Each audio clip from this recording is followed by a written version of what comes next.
परमेश्वर ਦੀ ਹਜ਼ੂਰੀ ਵਿੱਚ ਬੈਠੇ ਸਾਰੇ ਭੈਣ ਭਰਾਵਾਂ ਨੂੰ ਪਿਆਰ ਭਰੀ ਜੈ ਮਸੀਹ ਦੀ। ਅੱਜ ਸਵੇਰ ਦੇ ਸਮੇਂ ਵਿੱਚ ਆਪਾਂ ਪਰਮੇਸ਼ਰ ਦੀ ਹਜ਼ੂਰੀ ਵਿੱਚ ਇਕੱਠੇ ਹੋਏ ਹਾਂ। ਆਓ ਅੱਜ ਦੇ ਦਿਨ ਦੀ ਕਿਰਪਾ ਦੇ ਲਈ ਪ੍ਰਭੂ ਜੀ ਦਾ ਧੰਨਵਾਦ ਕਰਦੇ ਹੋਏ ਪ੍ਰਾਰਥਨਾ ਕਰੀਏ। Hallelujah hallelujah hallelujah hallelujah. ਧੰਨਵਾਦ ਧੰਨਵਾਦ ਧੰਨਵਾਦ ਪਿਤਾ ਪਰਮੇਸ਼ਰ, ਸਰਵ ਸ਼ਕਤੀਮਾਨ ਜਿੰਦਾ ਪਰਮੇਸ਼ਰ, ਤੁਹਾਡਾ ਧੰਨਵਾਦ ਕਰਦੇ ਹਾਂ, ਤੁਹਾਡੀ ਤਾਰੀਫ ਕਰਦੇ ਹਾਂ, ਤੁਹਾਡੇ ਨਾਮ ਨੂੰ ਮਹਿਮਾ ਅਤੇ ਵਡਿਆਈ ਦਿੰਦੇ ਹਾਂ ਮੇਰੇ ਪ੍ਰਭੂ ਜੀ। ਤੁਹਾਡੀ ਪਾਵਨ ਹਜ਼ੂਰੀ ਵਿੱਚ ਝੁਕਦੇ ਹਾਂ ਮੇਰੇ ਪਿਤਾ ਪਰਮੇਸ਼ਰ। ਅੱਜ ਦੇ ਸੁੰਦਰ ਦਿਨ ਦੇ ਲਈ ਤੁਹਾਡਾ ਧੰਨਵਾਦ ਕਰਦੇ ਹਾਂ ਪਿਤਾ। ਰਾਤ ਭਰ ਤੁਸੀਂ ਸਾਨੂੰ ਸੰਭਾਲ ਕੇ ਰੱਖਿਆ ਮੇਰੇ ਪ੍ਰਭੂ ਜੀ, ਮਿੱਠੀ ਪਿਆਰੀ ਨੀਂਦ ਦਿੱਤੀ ਮੇਰੇ ਪਿਤਾ ਪਰਮੇਸ਼ਰ। ਪ੍ਰਭੂ ਤੁਹਾਡਾ ਧੰਨਵਾਦ ਕਰਦੇ ਹਾਂ ਪ੍ਰਭੂ ਜੀ। ਅਸੀਂ ਆਪਣੇ ਦਿਨ ਦੇ ਸਾਰੇ ਭਲਾਂ ਨੂੰ ਤੁਹਾਡੇ ਤਾਕਤਵਰ ਹੱਥਾਂ ਵਿੱਚ ਸੌਂਪ ਦਿੰਦੇ ਹਾਂ। ਅਸੀਂ ਵਿਸ਼ਵਾਸ ਕਰਦੇ ਕਿ ਜਿੱਦਾਂ ਰਾਤ ਦੇ ਵੇਲੇ ਤੁਸੀਂ ਸਾਨੂੰ ਸੰਭਾਲ ਕੇ ਰੱਖਿਆ, ਦਿਨ ਦੇ ਵੇਲੇ ਵੀ ਤੁਸੀਂ ਸਾਨੂੰ ਸੰਭਾਲ ਕੇ ਰੱਖੋਗੇ ਪਿਤਾ। ਆਪਣੇ ਸਵਰਗ ਦੂਤਾਂ ਨੂੰ ਸਾਡੇ ਲਈ ਹੁਕਮ ਦਿਓ ਕਿ ਉਹ ਸਾਡੇ ਸਾਰੇ ਰਾਸਤੇ ਵਿੱਚ ਸਾਡੀ ਮਦਦ ਸਹਾਇਤਾ ਕਰਨ। ਹਰ ਇੱਕ ਖਤਰੇ, ਮੁਸੀਬਤ, ਦੁਰਘਟਨਾ, ਪਰੇਸ਼ਾਨੀ ਔਰ ਬਿਮਾਰੀ ਤੋਂ ਸਾਨੂੰ ਬਚਾ ਕੇ ਰੱਖਣ ਪਿਤਾ। ਅਸੀਂ ਅੱਜ ਆਪਣੇ ਦਿਨ ਦੀ ਸ਼ੁਰੂਆਤ ਤੁਹਾਡੇ ਪਵਿੱਤਰ ਵਚਨ ਦੇ ਨਾਲ ਕਰਨ ਜਾ ਰਹੇ ਹਾਂ ਮੇਰੇ ਪ੍ਰਭੂ ਜੀ। ਪਿਤਾ, ਅੱਜ ਦਾ ਦਿੱਤਾ ਹੋਇਆ ਤੁਹਾਡਾ ਇਹ ਖਾਸ ਵਚਨ ਸਾਡੇ ਹਿਰਦਿਆਂ ਦੇ ਅੰਦਰ ਜਮ੍ਹਾਂ ਹੋ ਜਾਵੇ ਔਰ ਸਾਡੇ ਲਈ ਆਸ਼ੀਸ਼ ਤੇ ਬਰਕਤ ਦਾ ਕਾਰਨ ਬਣੇ ਪ੍ਰਭੂ ਜੀ। ਕੋਈ ਵੀ ਸ਼ੈਤਾਨ ਦੀ ਸ਼ਕਤੀ ਇਸ ਸੁੰਦਰ ਸਮੇਂ ਨੂੰ, ਇਸ ਪਾਕ ਵਚਨ ਨੂੰ ਸਾਡੇ ਕੋਲੋਂ ਚੁਰਾ ਨਾ ਪਾਵੇ। ਔਰ ਪ੍ਰਭੂ ਜੀ, ਜੋ ਵੀ ਜਨ ਇਸ ਪਾਕ ਵਚਨ ਨੂੰ ਸੁਣੇ ਉਹ ਤੁਹਾਡੇ ਨਾਮ ਵਿੱਚ ਵਾਧਾ ਔਰ ਤਰੱਕੀ ਕਰਦਾ ਜਾਵੇ। ਅਸੀਂ ਇਹ ਮੰਗਦੇ ਹਾਂ ਸਾਡੇ ਪ੍ਰਭੂ ਯਿਸੂ ਮਸੀਹ ਜੀ ਦੇ ਨਾਮ ਵਿੱਚ, ਆਮੀਨ। ਅੱਜ ਆਪਾਂ ਪਰਮੇਸ਼ਰ ਦੀ ਮਹਿਮਾ ਦੇ ਲਈ ਪ੍ਰਭੂ ਦੇ ਦੁਆਰਾ ਹੋਏ ਵੱਡੇ ਕੰਮਾਂ ਦੀਆਂ ਗਵਾਹੀਆਂ ਨੂੰ ਜਾਣਾਂਗੇ। ਪਹਿਲੀ ਗਵਾਹੀ ਸਿਸਟਰ ਸ਼ਾਲੂ ਦੀ ਆ, ਜੋ ਕਿ ਆਸਟ੍ਰੇਲੀਆ ਦੇ ਵਿੱਚ ਰਹਿ ਰਹੇ ਨੇ। ਸਿਸਟਰ ਦੱਸਦੇ ਨੇ ਕਿ ਉਹਨਾਂ ਨੂੰ ਬਹੁਤ ਸਾਰੀਆਂ ਪ੍ਰੋਬਲਮਸ ਸੀ ਔਰ ਜਿਹਦੇ ਕਰਕੇ ਉਹ ਡਾਕਟਰ ਦੇ ਕੋਲ ਵੀ ਨਹੀਂ ਜਾ ਪਾਉਂਦੇ ਸਨ, ਕਿਉਂਕਿ ਉੱਥੋਂ ਦੀ ਜਿਹੜੀ ਰਿਪੋਰਟ ਹੁੰਦੀ ਸੀ ਉਹ ਆਨਲਾਈਨ ਚੜ੍ਹਦੀ ਸੀ, ਜਿਹਦੇ ਕਰਕੇ ਉਹਨਾਂ ਨੂੰ ਪ੍ਰੋਬਲਮ ਆ ਸਕਦੀ ਸੀ। ਪਰ ਸਿਸਟਰ ਨੂੰ ਲੱਕ ਦੇ ਵਿੱਚ ਬਹੁਤ ਜ਼ਿਆਦਾ ਦਰਦ ਰਹਿੰਦਾ ਸੀ। ਉਹਨਾਂ ਦਾ ਪੂਰਾ ਖੱਬਾ ਪਾਸਾ ਅਤੇ ਦਿਲ ਕੰਬਦਾ ਰਹਿੰਦਾ ਸੀ। ਸਿਸਟਰ ਦੱਸਦੇ ਨੇ ਕਿ ਉਹਨਾਂ ਦਾ ਸਰੀਰ ਹਮੇਸ਼ਾ ਹੀ ਇੱਦਾਂ ਰਹਿੰਦਾ ਸੀ ਕਿ ਜਿੱਦਾਂ ਉਹ ਬਿਮਾਰ ਹੁੰਦੇ ਹਨ। ਉਹਨਾਂ ਨੂੰ ਬਾਥਰੂਮ ਵੀ ਸਹੀ ਨਹੀਂ ਸੀ ਆਉਂਦਾ।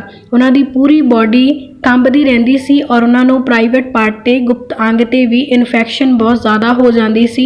ਸਿਸਟਰ ਦੱਸਦੇ ਨੇ ਕਿ ਇੰਨੀਆਂ ਸਾਰੀਆਂ ਪ੍ਰੋਬਲਮਸ ਹੋਣ ਦੇ ਕਰਕੇ ਅਗਰ ਉਹ ਡਾਕਟਰ ਕੋਲ ਇਹਨਾਂ ਸਾਰੀਆਂ ਪ੍ਰੋਬਲਮ ਦੀ ਸਲਾਹ ਲੈਂਦੇ ਤਾਂ ਉਹਨਾਂ ਦੀ ਰਿਪੋਰਟ ਜਿਹੜੀ ਆ ਆਨਲਾਈਨ ਚੜ੍ਹ ਜਾਣੀ ਸੀ ਔਰ ਜਿਹਦੇ ਕਰਕੇ ਉਹਨਾਂ ਨੂੰ ਪ੍ਰੋਬਲਮ ਆਉਣੀ ਸੀਗੀ। ਪਰ ਸਿਸਟਰ ਨੇ ਵਿਸ਼ਵਾਸ ਦੇ ਨਾਲ ਪ੍ਰੇਅਰ ਲਾਈਨ ਨੰਬਰ 'ਤੇ ਕਾਲ ਕਰਕੇ ਪ੍ਰੇਅਰ ਕਰਵਾਈ।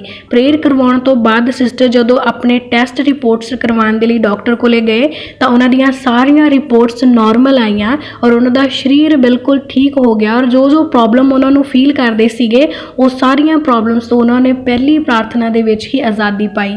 ਸੱਚਮੁੱਚ ਪਰਮੇਸ਼ਰ ਨੇ ਉਹਨਾਂ ਦੇ ਵਿਸ਼ਵਾਸ ਦੇ ਦੁਆਰਾ ਉਹਨਾਂ ਦੀ ਜ਼ਿੰਦਗੀ 'ਚ ਵੱਡਾ ਕੰਮ ਕੀਤਾ ਔਰ ਇਸ ਗਵਾਹੀ ਦੇ ਲਈ ਸਿਸਟਰ ਪਰਮੇਸ਼ਰ ਦਾ ਦਿਲ ਤੋਂ ਧੰਨਵਾਦ ਕਰਦੇ ਹਨ।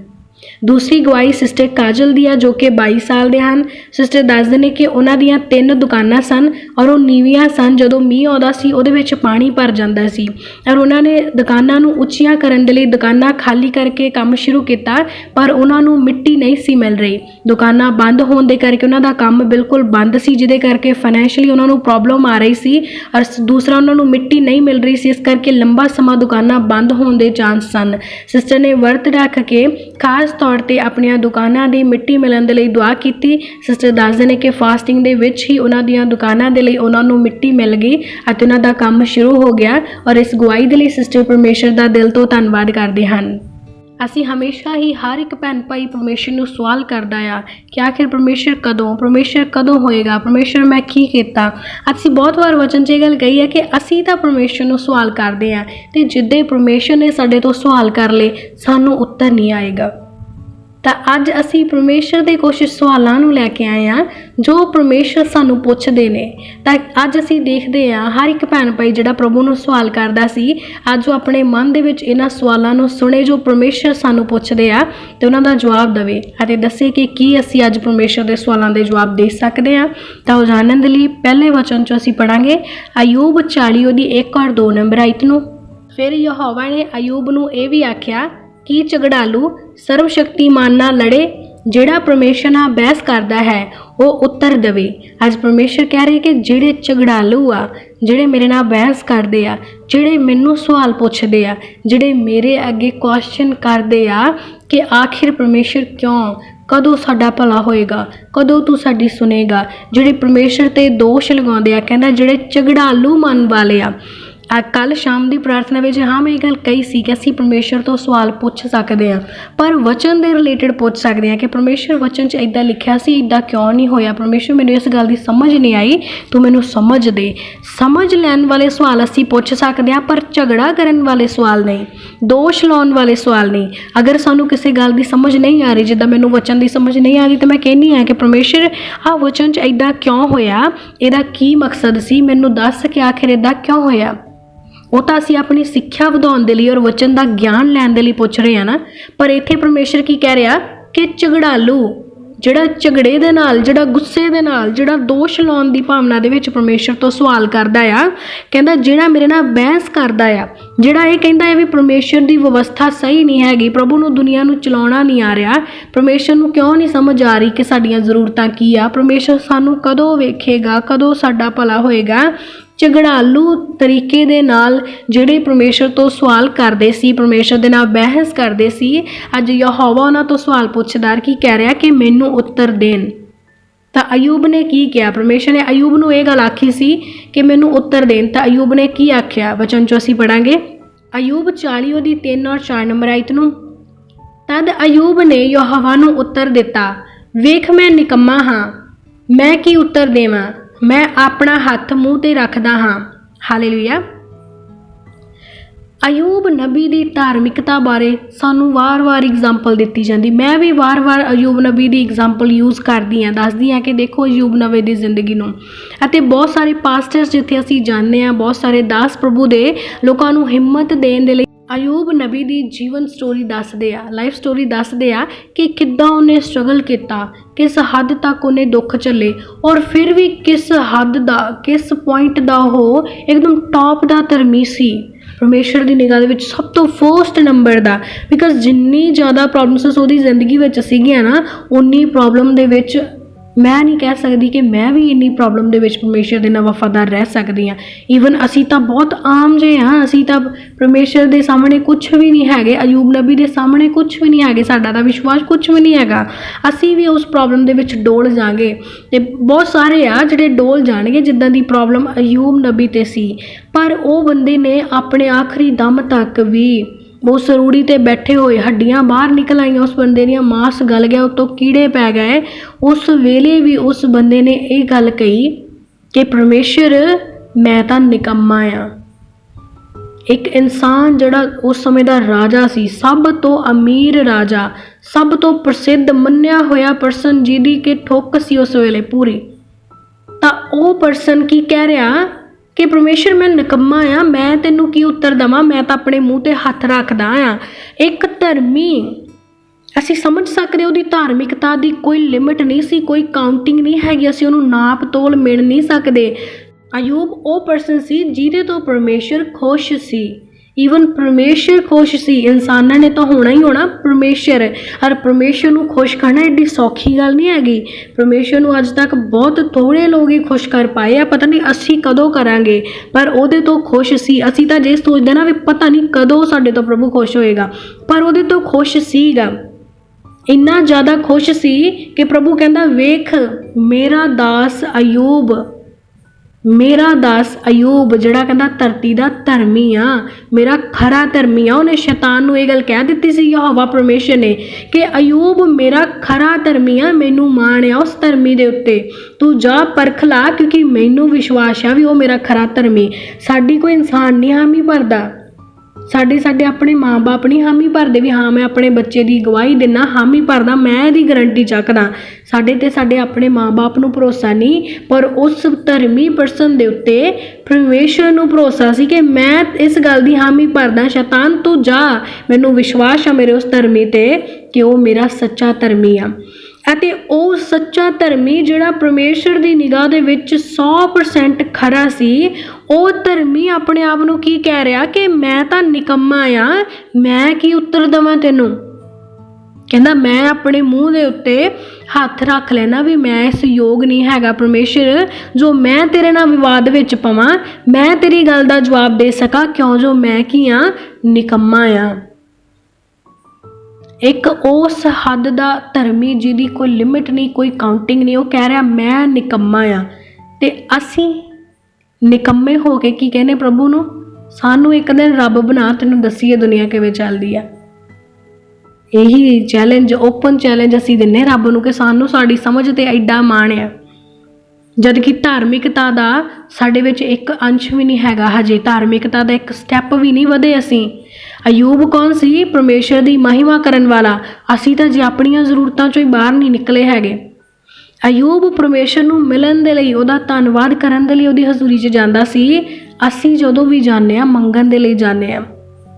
ਅਯੂਬ 1 ਨੰਬਰ ਦਾ ਧਰਮੀ ਸੀ ਔਰ ਉਹਦੇ ਮਨ 'ਚ ਲਾਲਚ ਲੋਭ ਨਹੀਂ ਸੀ, ਤੇ ਅਸੀਂ ਸਿਰਫ ਤੇ ਸਿਰਫ ਲਾਲਚ ਦੇ ਲਈ ਜਾਂਦੇ ਹਾਂ ਕਿ ਵੀ ਅੱਜ ਸਾਡੇ ਨਾਮ ਦੀ ਭਵਿੱਖਬਾਣੀ ਹੋ ਜੇ, ਅੱਜ ਮੈਂ ਪ੍ਰਾਰਥਨਾ 'ਚ ਮੰਗਾਂ ਤੇ ਮੈਨੂੰ ਕੱਲ੍ਹ ਨੂੰ ਉਹ ਚੀਜ਼ ਮਿਲ ਜੇ।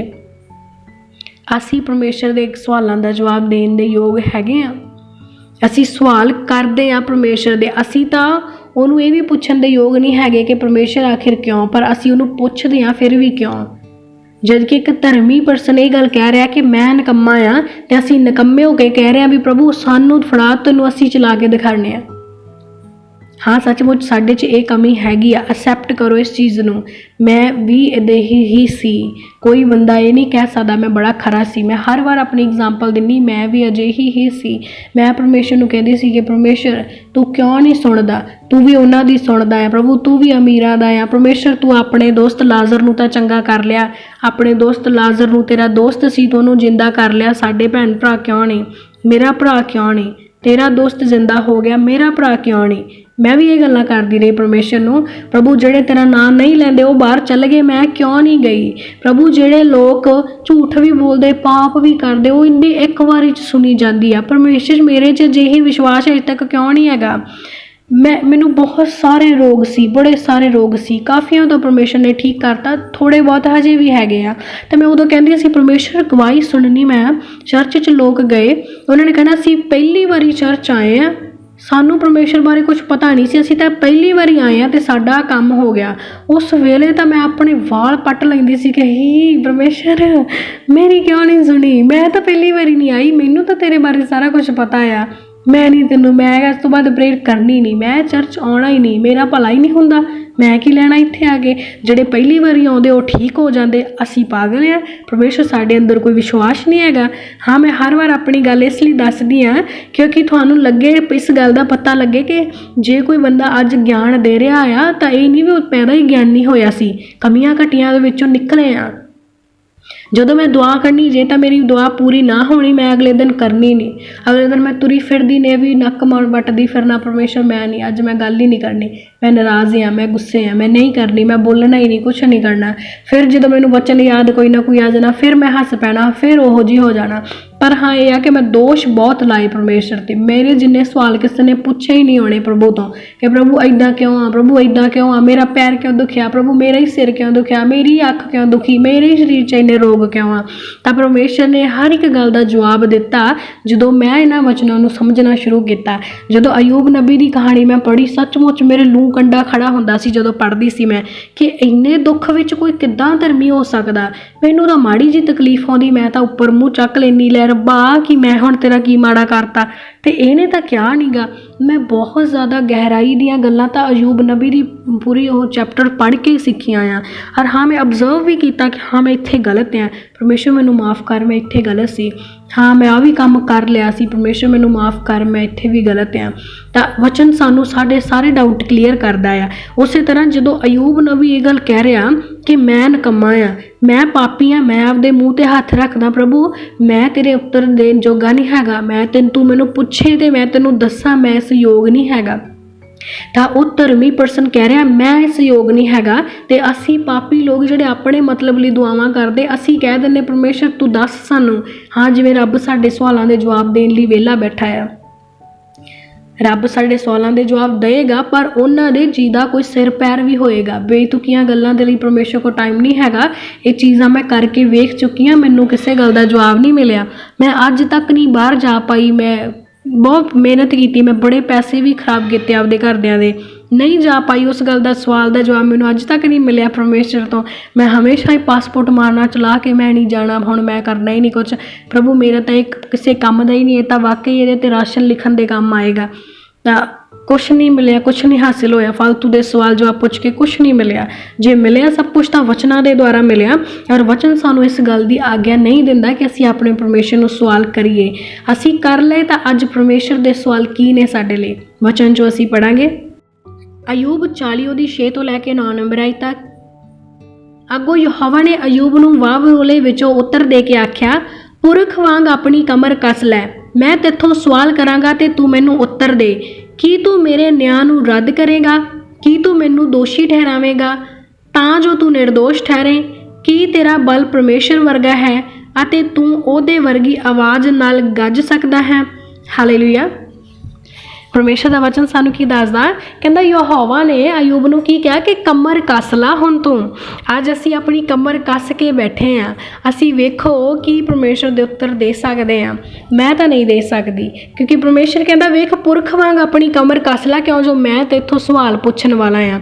ਜਦੋਂ ਪਰਮੇਸ਼ਰ ਦਾ ਮੈਂ ਇਹ ਵਚਨ ਪੜ੍ਹਿਆ ਸੀ ਨਾ, ਤਾਂ ਉਦੋਂ ਮੈਂ ਡਰ ਗਈ ਸੀ ਕਿ ਨਹੀਂ ਪ੍ਰਭੂ ਤੂੰ ਮੇਰੇ ਤੋਂ ਸਵਾਲ ਨਾ ਪੁੱਛੀ, ਮੇਰੇ ਤੋਂ ਨਹੀਂ ਉੱਤਰ ਦਿੱਤੇ ਜਾਣੇ। ਹਾਂ ਮੈਂ ਪਾਗਲ ਹਾਂ, ਮੈਂ ਪੁੱਛਦੀ ਰਹਿੰਦੀ ਹਾਂ ਤੈਨੂੰ, ਪਰ ਪਰਮੇਸ਼ਰ ਤੂੰ ਮੈਨੂੰ ਗਿਆਨ ਦੇ ਤਾਂ ਜੋ ਮੈਂ ਨਾ ਸਮਝੀ ਵਿੱਚੋਂ ਨਿਕਲਾਂ, ਮੈਂ ਮੂਰਖਪਣੇ 'ਚੋਂ ਨਿਕਲਾਂ।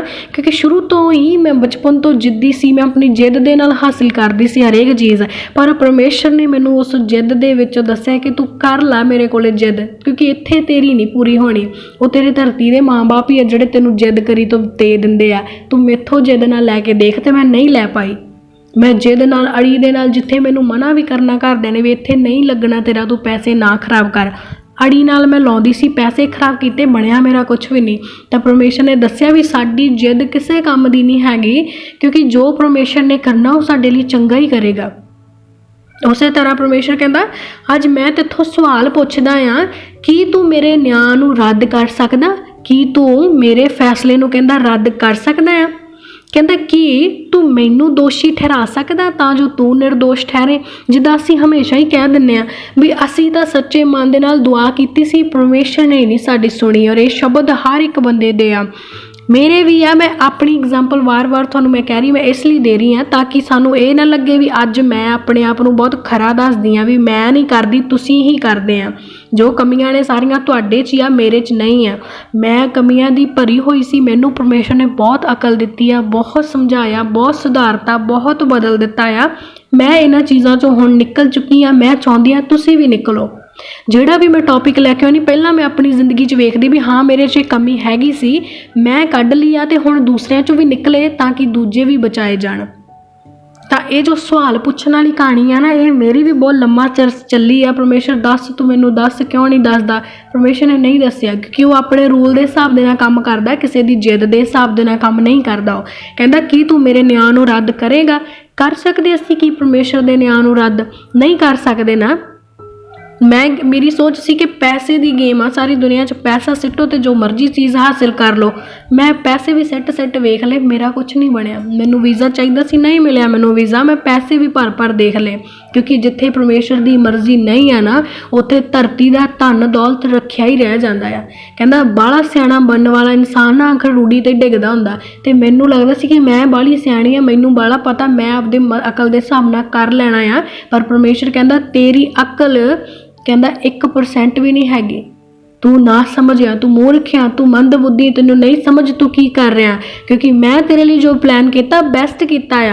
ਹਾਂ ਸੱਚਮੁੱਚ ਮੈਂ ਅੱਜ ਉਸ ਚੀਜ਼ ਨੂੰ ਓਬਜ਼ਰਵ ਕਰ ਰਹੀ ਹਾਂ, ਕਿਉਂਕਿ ਜਦੋਂ ਮੈਂ ਬਾਹਰ ਜਾਣ ਦੀ ਮੇਰੀ ਜਿੱਦ ਸੀ, ਮੈਨੂੰ ਪਰਮੇਸ਼ਰ ਬਾਰੇ ਪਤਾ ਹੀ ਨਹੀਂ ਸੀ। ਮੈਂ ਤਾਂ ਸਿਰਫ ਲਾਲਚ ਨੂੰ ਆਈ ਸੀ ਕਿ ਵੀ ਕਹਿੰਦੇ ਪਰਮੇਸ਼ਰ ਮਸੀਹ ਦੇ ਕੋਲੇ ਜਾਓ ਤੇ ਤੁਹਾਡੇ ਰੁਕੇ ਹੋਏ ਕੰਮ ਬਣਨਗੇ, ਬਾਹਰ ਦੇ ਵੀਜ਼ੇ ਲੱਗਦੇ ਨੇ, ਜੋ ਕਹੋ ਹੋ ਜਾਏਗਾ। ਤੇ ਮੈਂ ਤਾਂ ਲਾਲਚ ਨੂੰ ਆਈ ਸੀ। ਜੇ ਮੈਂ ਲਾਲਚ ਰਹਿ ਜਾਂਦੀ ਤਾਂ ਮੈਂ ਵੀ ਮਸੀਹ ਨੂੰ ਇੱਕ ਬਸ ਆਸ਼ੀਸ਼ਾਂ ਲੈਣ ਵਾਲਾ ਬਾਬਾ ਬਣਾ ਲੈਣਾ ਸੀ ਵੀ ਹਾਂ ਇਹ ਬਾਬੇ ਤੋਂ ਆਸ਼ੀਸ਼ਾਂ ਮਿਲ ਜਾਂਦੀਆਂ, ਇਹਨੂੰ ਲੈ ਲਓ। ਪਰ ਪਰਮੇਸ਼ਰ ਨੇ ਮੈਨੂੰ ਬੁੱਧ ਨੂੰ, ਮੱਤਹੀਣ ਨੂੰ, ਬੇਵਕੂਫ ਨੂੰ ਸਮਝਦਾਰ ਕੀਤਾ।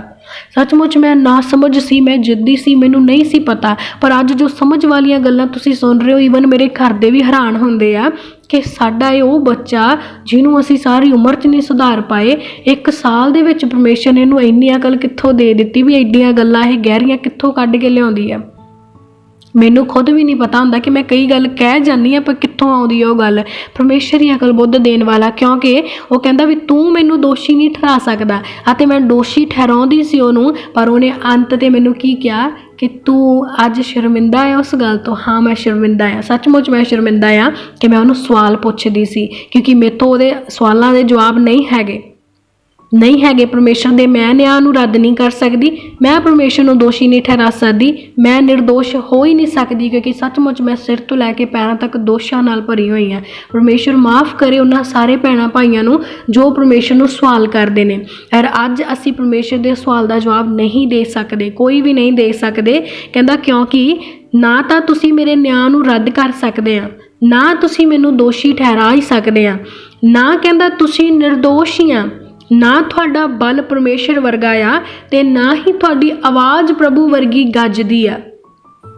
ਇਹ ਕੁਛ ਅਸੀਂ ਨਹੀਂ ਕਰ ਸਕਦੇ। ਕਿਵੇਂ ਨਹੀਂ ਕਰ ਸਕਦੇ? ਕਿਉਂਕਿ ਵਚਨ ਚੱਕਦਾ ਸਾਨੂੰ ਚੈਲੰਜ ਆ। ਵਚਨ ਸਾਨੂੰ ਕੀ ਦੱਸਦਾ?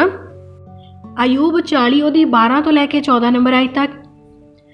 ਹਰੇਕ ਹੰਕਾਰੀ ਨੂੰ ਵੇਖ ਅਤੇ ਨੀਵਾਂ ਕਰ, ਅਤੇ ਦੁਸ਼ਟਾਂ ਨੂੰ ਉਹਦੇ ਥਾਂ ਵਿੱਚ ਮਿੱਧ ਸੁੱਟ। ਉਹਨਾਂ ਨੂੰ ਇਕੱਠੇ ਧੂੜ ਵਿੱਚ ਲੁਕਾ ਦੇ, ਓਲੇ ਵਿੱਚ ਉਹਨਾਂ ਦੇ ਮੂੰਹ ਬੰਨ੍ਹ ਦੇ। ਤਦ ਮੈਂ ਮੰਨ ਲਵਾਂਗਾ ਕਿ ਤੇਰਾ ਸੱਜਾ ਹੱਥ ਤੈਨੂੰ ਬਚਾ ਸਕਦਾ ਆ। ਹਾਲੇਲੂਇਆ। ਪਰਮੇਸ਼ਰ ਦਾ ਇੱਕ ਚੈਲੰਜ ਆ। ਪ੍ਰਭੂ ਕਹਿੰਦਾ ਕੀ ਤੂੰ ਹੰਕਾਰੀਆਂ ਨੂੰ ਵੇਖ ਕੇ ਨੀਵਾਂ ਕਰ ਸਕਦਾ ਆ? ਸਾਨੂੰ ਪਰਮੇਸ਼ਰ ਕਹਿ ਰਹੇ ਆ, ਸਾਨੂੰ ਸਭ ਨੂੰ ਜੋ ਸੁਣ ਰਹੇ ਨੇ ਉਹਨਾਂ ਨੂੰ ਪਰਮੇਸ਼ਰ ਕਹਿ ਰਹੇ ਆ ਕਿ ਤੂੰ ਹੰਕਾਰੀਆਂ ਨੂੰ ਵੇਖ ਕੇ ਨੀਵਾਂ ਕਰ ਸਕਦਾ? ਕੀ ਤੂੰ ਦੁਸ਼ਟਾਂ ਨੂੰ ਮਿੱਧ ਸਕਦਾ ਆ? ਕੀ ਤੂੰ ਉਹਨਾਂ ਨੂੰ ਇਕੱਠੇ ਕਰਕੇ ਧੂੜ 'ਚ ਮਿਲਾ ਸਕਦਾ ਆ? ਕੀ ਤੂੰ ਬਹੁਤੇ ਸਵਾਲ ਕਰਨ ਵਾਲਿਆਂ ਦਾ ਮੂੰਹ ਬੰਨ੍ਹ ਸਕਦਾ ਆ? ਜੇ ਤੂੰ ਇਹ ਸਭ ਕੁਝ ਕਰ ਲਿਆ ਤਾਂ ਮੈਂ ਮੰਨ ਲਵਾਂਗਾ ਵੀ ਤੇਰਾ ਹੀ ਸੱਜਾ ਹੱਥ ਤੈਨੂੰ ਬਚਾ ਸਕਦਾ ਆ।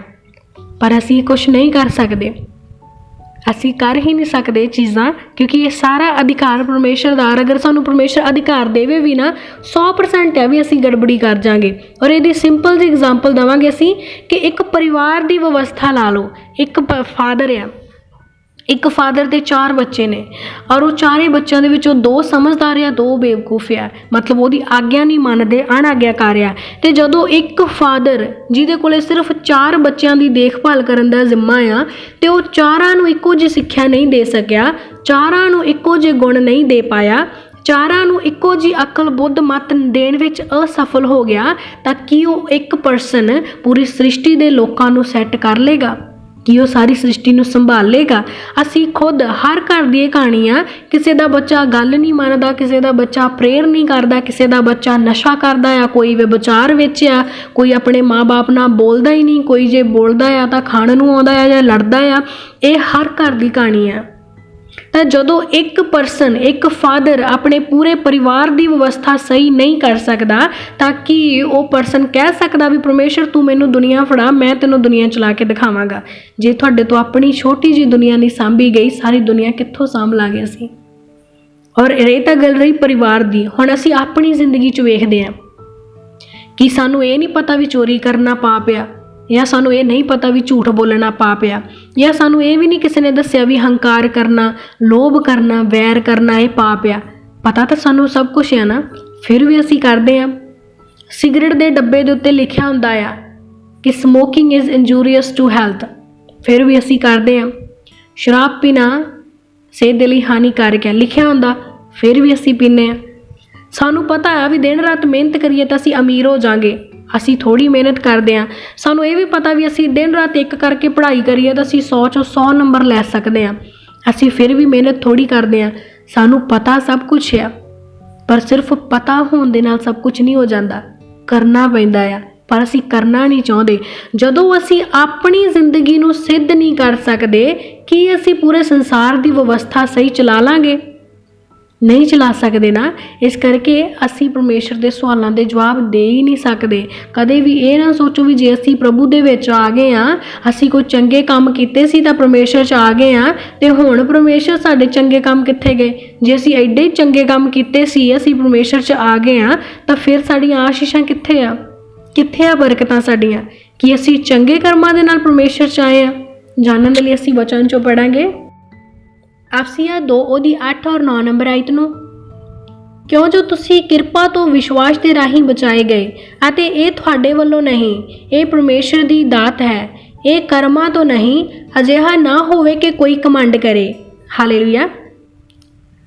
ਕਰਮ ਕੀ ਹੁੰਦੇ ਆ? ਸਾਡੇ ਹੱਥ ਦੇ ਕੰਮ।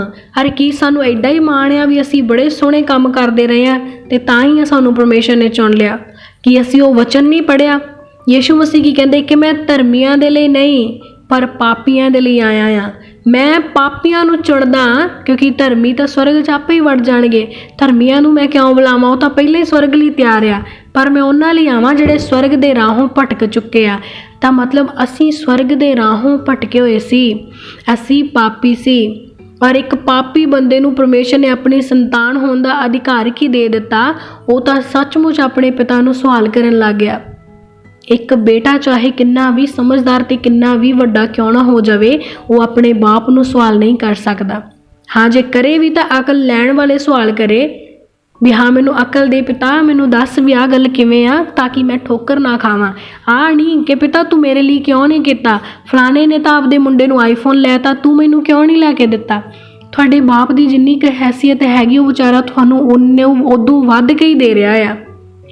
ਆਪਣੇ ਮਾਂ-ਬਾਪ ਨੂੰ ਅਸੀਂ ਸਵਾਲ ਨਹੀਂ ਕਰ ਸਕਦੇ। ਉਸੇ ਤਰ੍ਹਾਂ ਸਾਡਾ ਬਾਪ ਆ ਨਾ, ਜਿਹੜਾ ਸਵਰਗੀ ਬਾਪ ਆ, ਉਹ ਸਾਡੀ ਸੋਚ ਤੋਂ ਸਾਡੀ ਸਮਝ ਤੋਂ ਪਹਿਲਾਂ ਹੀ ਸਾਨੂੰ ਵੱਧ ਦੇ ਰਿਹਾ ਆ। ਸਾਨੂੰ ਇੰਨੀ ਹਿੰਮਤ ਨਹੀਂ ਹੈਗੀ ਕਿ ਅਸੀਂ ਉਹਨੂੰ ਸਵਾਲ ਕਰੀਏ। ਸਾਡੇ ਲਈ ਤਾਂ ਇੰਨਾ ਹੀ ਬਹੁਤ ਆ ਵੀ ਸਾਨੂੰ ਪਾਪੀਆਂ ਨੂੰ ਉਹਨੇ ਆਪਣੀ ਸੰਤਾਨ ਹੋਣ ਦਾ ਅਧਿਕਾਰ ਦਿੱਤਾ। ਇੱਕ ਅਮੀਰ ਬੰਦਾ ਕਦੇ ਗਰੀਬ ਨੂੰ ਆਪਣੀ ਸੰਤਾਨ ਨਹੀਂ ਕਹੇਗਾ। ਇੱਕ ਟੀਚਰ ਕਦੇ ਨਲਾਇਕ ਬੱਚੇ ਨੂੰ ਇਨਾਮ ਨਹੀਂ ਦੇਗਾ। ਪਰ ਇੱਕ ਪਰਮੇਸ਼ਵਰ ਜਿਹੜਾ ਪੂਰੀ ਸ੍ਰਿਸ਼ਟੀ ਦਾ ਮਾਲਕ ਆ, ਸਾਨੂੰ ਨਲਾਇਕਾਂ ਨੂੰ ਚੁਣ ਕੇ ਉਹਨੇ ਰਾਜ ਦੇ ਲਈ ਤਿਆਰ ਕਰ ਲਿਆ। ਸਾਨੂੰ ਪਾਪੀਆਂ ਨੂੰ, ਨਿਕੰਮਿਆਂ ਨੂੰ ਚੁਣ ਕੇ ਉਹਨੇ ਰਾਜ ਦੇ ਵਿੱਚ ਬਿਠਾਉਣ ਦੇ ਲਈ। ਸਾਨੂੰ ਕੋਈ ਆਪਣੇ ਘਰੇ ਨਹੀਂ ਬਿਠਾਉਂਦਾ ਛੇਤੀ ਕਿਤੇ ਅਣਜਾਣ ਬੰਦਾ। ਕਿਸੇ ਦਾ ਦਰਵਾਜ਼ਾ ਖਟਖਟਾ ਦੇ ਅਗਲਾ ਚੋਰ ਸਮਝ ਕੇ ਸਾਨੂੰ ਪੁਲਿਸ 'ਚ ਫੜਾ ਦੇਗਾ। ਪਰ ਸਾਨੂੰ ਪਰਮੇਸ਼ਰ ਨੇ ਪਾਪੀਆਂ ਨੂੰ, ਗੁਨੇਗਾਰਾਂ ਨੂੰ, ਦੋਸ਼ੀਆਂ ਨੂੰ, ਸ਼ਰਾਬ ਪੀਣ ਵਾਲਿਆਂ ਨੂੰ, ਵਿਭਚਾਰ ਕਰਨ ਵਾਲਿਆਂ ਨੂੰ, ਝੂਠ ਬੋਲਣ ਵਾਲਿਆਂ ਨੂੰ, ਆਪਣੇ ਭੈਣ ਭਾਈਆਂ ਨਾਲ ਵੈਰ ਰੱਖਣ ਵਾਲਿਆਂ ਨੂੰ ਉਸ ਪਵਿੱਤਰ ਪੁਰਖ ਨੇ ਆਪਣੀ ਸੰਤਾਨ ਬਣਾ ਲਿਆ। ਕਿ ਸਾਡੇ ਲਈ ਇਸ ਤੋਂ ਵੱਡੀ ਕੋਈ ਗੱਲ ਹੋਰ ਹੋ ਸਕਦੀ ਆ? ਅਤੇ ਅਸੀਂ ਉਸੇ ਪਰਮੇਸ਼ਰ 'ਤੇ ਦੋਸ਼ ਲਗਾ ਰਹੇ ਹਾਂ। ਸਾਨੂੰ ਦੋਸ਼ ਲਾਉਣ ਦਾ ਹੱਕ ਨਹੀਂ ਆ। ਅਸੀਂ ਦੁਆ ਕਰ ਸਕਦੇ ਹਾਂ, ਰਿਕੁਐਸਟ ਕਰ ਸਕਦੇ ਹਾਂ, ਮਿੰਨਤ ਕਰ ਸਕਦੇ ਹਾਂ, ਜਿੱਦ ਵੀ ਕਰ ਸਕਦੇ ਹਾਂ ਕਿ ਹਾਂ ਪਿਤਾ ਮੈਨੂੰ ਚਾਹੀਦਾ, ਪਰ ਚੰਗੇ ਕੰਮ ਲਈ ਕਰੋ, ਕਿਸੇ ਮਾੜੇ ਕੰਮ ਲਈ ਨਹੀਂ। ਅਗਰ ਉਹ ਰਾਹ ਪਰਮੇਸ਼ਰ ਨੇ ਸਾਡੇ ਲਈ ਚੁਣਿਆ ਹੋਇਆ ਉਹ ਸਾਨੂੰ ਦੇ ਦੇਗਾ। ਅਗਰ ਸਾਡੇ ਲਈ ਨਾ ਹੋਇਆ ਤਾਂ ਉਹ ਸਾਡੇ ਲਈ ਬੈਸਟ ਪਲਾਨ ਜਿਹੜਾ ਉਹਦਾ ਹੈਗਾ ਉਹ ਸਾਨੂੰ ਦੱਸੇਗਾ ਕਿ ਹਾਂ ਮੇਰੇ ਕੋਲੇ ਤੇਰੇ ਲਈ ਆਹ ਬੈਸਟ ਪਲਾਨ ਹੈਗਾ, ਤੂੰ ਨਾ ਡਰ, ਨਾ ਘਬਰਾ। ਪਰ ਸਾਨੂੰ ਸਾਡੀ ਸਮਝ 'ਤੇ ਭਰੋਸਾ ਆ, ਅਸੀਂ ਆਪਣੀ ਸਮਝ ਦੇ ਅਨੁਸਾਰ ਸਵਾਲ ਕਰਦੇ ਹਾਂ। ਪਰ ਅਸੀਂ ਪਰਮੇਸ਼ਰ ਦੇ ਸਵਾਲਾਂ ਦੇ ਜਵਾਬ ਦੇਣ ਦੇ ਯੋਗ ਨਹੀਂ ਹੈਗੇ। ਅਗਰ ਅਯੂਬ ਨਬੀ ਜਿਹੜਾ 100% ਧਰਮੀ ਸੀ ਉਹ ਆਪਣੇ ਆਪ ਨੂੰ ਨਿਕੰਮਾ ਕਹਿ ਰਿਹਾ, ਤੇ ਅਸੀਂ ਤਾਂ ਹੈ ਹੀ ਨਿਕੰਮੇ ਆ। ਸਾਡੇ ਕੋਲੇ ਹਜੇ ਇੰਨੇ ਯੋਗ ਹੈ ਨਹੀਂ। ਅਸੀਂ ਈਵਨ ਅਸੀਂ ਕਦੇ ਵੀ ਇਸ ਯੋਗ ਹੋਵਾਂਗੇ ਹੀ ਨਹੀਂ ਕਿ ਪ੍ਰਭੂ ਨੂੰ ਪੁੱਛ ਸਕੀਏ ਕਿ ਪਰਮੇਸ਼ਰ ਆਖਿਰ ਕਿਉਂ, ਕਿਉਂਕਿ ਸਾਨੂੰ ਨਹੀਂ ਪਤਾ ਕਿ ਉਹਦਾ ਪਲਾਨ ਕੀ ਆ। ਇਸ ਕਰਕੇ ਵਿਅਰਥ ਦੇ ਸਵਾਲਾਂ 'ਚੋਂ ਨਿਕਲੋ। ਅਸੀਂ ਪਰਮੇਸ਼ਰ 'ਤੇ ਅਗਰ ਦੋਸ਼ ਲਾਵਾਂਗੇ ਤਾਂ ਅਸੀਂ ਪਾਪੀ ਹੀ ਠਹਿਰਾਂਗੇ, ਕਿਉਂਕਿ ਸਾਡੀ ਮੂਰਖਤਾ ਸਾਨੂੰ ਨਰਕ ਵੱਲ ਲਿਜਾ ਰਹੀ ਆ। ਇਸ ਕਰਕੇ ਤੌਬਾ ਕਰ ਲਓ, ਝੁਕ ਲਓ, ਉਸ ਅੱਗੇ ਰਿਕੁਐਸਟ ਕਰ ਲਓ। ਜਦੋਂ ਇੱਕ ਸੁਪਰੀਡੈਂਟ ਸਾਡਾ ਪੇਪਰ ਫੜ ਲੈਂਦਾ, ਜਦੋਂ ਪਰਚੀਆਂ ਫੜੀਆਂ ਜਾਣ, ਤਾਂ ਉਦੋਂ ਲੋਕ ਕੀ ਕਹਿੰਦੇ ਵੀ ਮਿੰਨਤ ਤਰਲਾ ਕਰਕੇ ਆਪਣੀ ਆਨਸਰ ਸ਼ੀਟ ਲੈ ਲਾ। ਇਹ ਨਾ ਹੋਵੇ ਕਿ ਉਹ ਤੇਰੇ ਸਰਟੀਫਿਕੇਟ ਹੀ ਰੱਦ ਕਰ ਦੇਵੇ ਜਾਂ ਉਹ ਤੈਨੂੰ ਬੈਨ ਹੀ ਕਰ ਦੇਵੇ, ਉਹ ਤੇਰੀ ਇਸ ਕਲਾਸ ਦੀ ਜਿਹੜਾ ਰਿਜ਼ਲਟ ਹੀ ਉਹਨੂੰ ਰੱਦ ਕਰ ਦੇ। ਤਾਂ ਉਦੋਂ ਅਸੀਂ ਕਰਦੇ ਹਾਂ ਨਾ ਰਿਕੁਐਸਟ, ਕਿਉਂਕਿ ਸਾਡੇ ਕੋਲ ਰਿਕੁਐਸਟ ਤੋਂ ਬਿਨਾਂ ਹੋਰ ਕੋਈ ਚਾਰਾ ਨਹੀਂ ਹੁੰਦਾ। ਉਸੇ ਤਰ੍ਹਾਂ ਹੁਣ ਸਾਡੇ ਕੋਲੇ ਪਰਮੇਸ਼ਰ ਅੱਗੇ ਸਵਾਲ ਕਰਨ ਦਾ ਨਹੀਂ, ਰਿਕੁਐਸਟ ਕਰਨ ਦਾ ਚਾਂਸ ਆ। ਕਰ ਲਓ। ਕਿਤੇ ਅਜਿਹਾ ਨਾ ਹੋਵੇ ਕਿ ਸਵਾਲ ਕਰਨ ਦੇ ਚੱਕਰ ਦੇ ਵਿੱਚ ਅਸੀਂ ਜਿਹੜਾ ਇੱਕ ਚੰਗਾ ਪਰਮੇਸ਼ਰ ਸਾਨੂੰ ਲੱਭਿਆ ਉਹ ਤੋਂ ਵੀ ਅਸੀਂ ਠੋਕਰ ਖਾ ਲਈਏ। ਮਸਾਂ ਤਾਂ ਉਹ ਮਾੜਿਆਂ ਦੇ ਹੱਥਾਂ 'ਚੋਂ ਨਿਕਲ ਕੇ ਅਸੀਂ ਚੰਗੇ ਦੇ ਕੋਲੇ ਆਏ ਹਾਂ, ਤੇ ਅਸੀਂ ਚੰਗੇ ਦੇ ਉੱਤੇ ਵੀ ਰੋਪ ਪਾਉਣ ਲੱਗ ਗਏ ਹਾਂ। ਇਹਨਾਂ ਚੀਜ਼ਾਂ ਦਾ ਕੋਈ ਫਾਇਦਾ ਨਹੀਂ ਆ। ਆਪਣੀ ਅਕਲ ਦੇ ਵਿੱਚ ਸਿਆਣੇ ਨਾ ਬਣੋ, ਕਿਉਂਕਿ ਸਾਨੂੰ ਪਰਮੇਸ਼ਰ ਨੇ ਆਪਣੀ ਕਿਰਪਾ ਦੇ ਨਾਲ ਚੁਣਿਆ ਹੈ ਔਰ ਸਾਡੇ ਲਈ ਇੰਨਾ ਹੀ ਬਹੁਤ ਹੈ ਵੀ ਉਹਨੇ ਸਾਨੂੰ ਚੁਣ ਲਿਆ ਆ।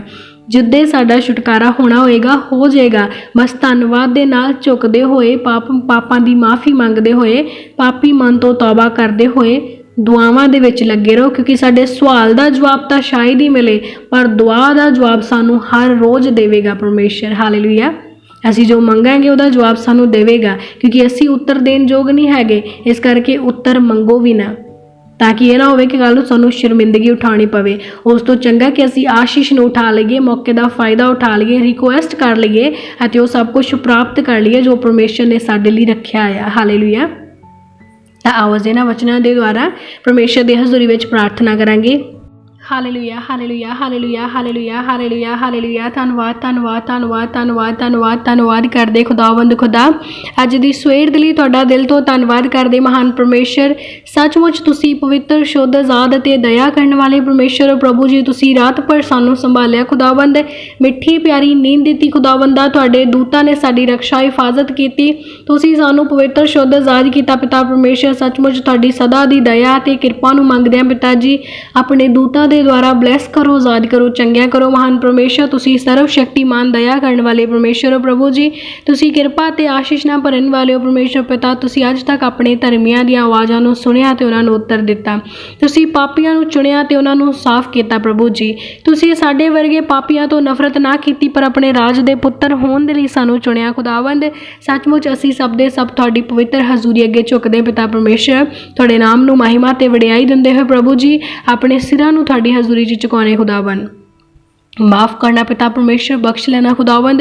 जो जाने ते अनजाने दे विच असीं तुहाडे अगे गुनाह कीते, गलतियां कीतियां, अपराध कीते पिता परमेश्वर। साडे गलतियां, गुनाहां, पापां, अपराधां तो सानू बख्श लो महान परमेश्वर। दया करो खुदावंद, क्यों जो सचमुच तुसीं पवित्र करन वाले परमेश्वर हो खुदावंद। तुसीं माफ़ करन वाले हो। तुसीं वचन दे विच कह के जे कोई पापी पाप तो मुड़े अते मेरी हज़ूरी च तौबा करे तां यहोवा वफादार अते धर्मी है, जो दे सारे पाप तो उहनूं शुद्ध करेगा।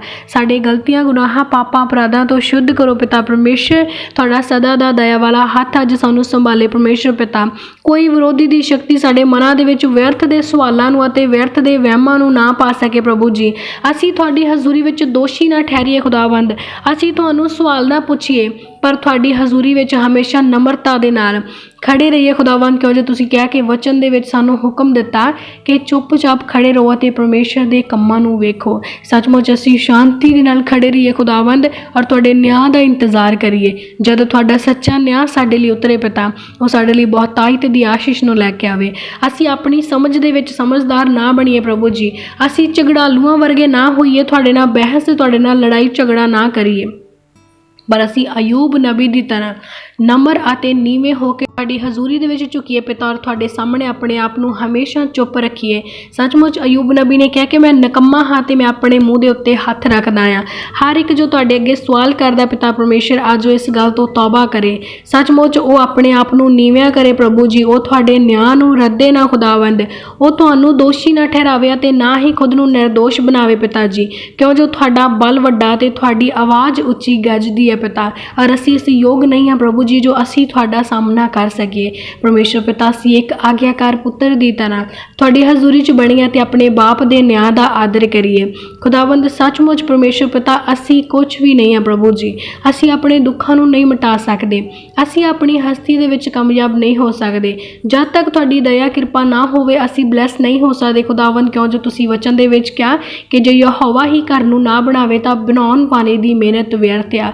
असीं ख्याली पुलाव बनाउंदे पिता परमेश्वर, असीं हवा दे विच महल उसारन वाले आ खुदावंद, पर असीं उस महल नूं रियलिटी दे विच बनाउण तो अयोग आ। पर तुहाडे आत्मा दे द्वारा साडे हर तरह दे महल बन सकदे ने खुदावंद। सचमुच आत्मा दे विच तकड़े अते मजबूत करो पिता जी। असीं अपनी समझ दे विच ताकतवर ना बणीए, क्योंकि सचमुच असीं अयोग अते बिल्कुल अयोग आ खुदावंद। तुहाडा नाम सामर्थी अते वड्डा आ प्रभु जी। सचमुच असीं तुहाडे पैरां दी धूड़ दे बराबर आ खुदावंद। सानू पापियां नूं, गुनहगारां नूं बख्श लो परमेश्वर पिता। असीं अपने आप दे विच समझदारी दी चाल ना चलीए, अपनी समझ बुद्ध ते भरोसा ना रखीए, पर तुहाडे ज्ञान बुद्ध समझ दे विच वाधे चले जाइए। तुहाडी सदा दी दया ते किरपा हुण तो लैके सदा तक बनी रहे खुदावंद, क्यों जो खुदावंद असीं अपने कम्मां दे नाल नहीं पर तुहाडी किरपा दे नाल बचाए गए हैं, और ये तुहाडी सदा दी किरपा हुण तो लैके सदा तक इन्हां सारे भैणां भाईआं दे नाल बनी रहे। सारे गलतियां, गुनाहां, पापां, अपराधां तो माफ़ करो पिता जी। सारे सवालों तो सानू माफ़ करो प्रभु जी। साडे जुबान नूं शुद्ध पवित्र करो खुदावंद। अज तो जद भी साडा मूँह खुले तुहाडी महिमा वडियाई दे लई खुले। जिंदगी दे हर एक पल दे विच हुण तो लैके सदा तक तुहाडी पवित्र मर्जी नूं मंगदे होए खुदावंद। इस प्रार्थना नूं तुहाडे सामर्थी नाम दे विच मंगदे हां, आमीन आमीन आमीन।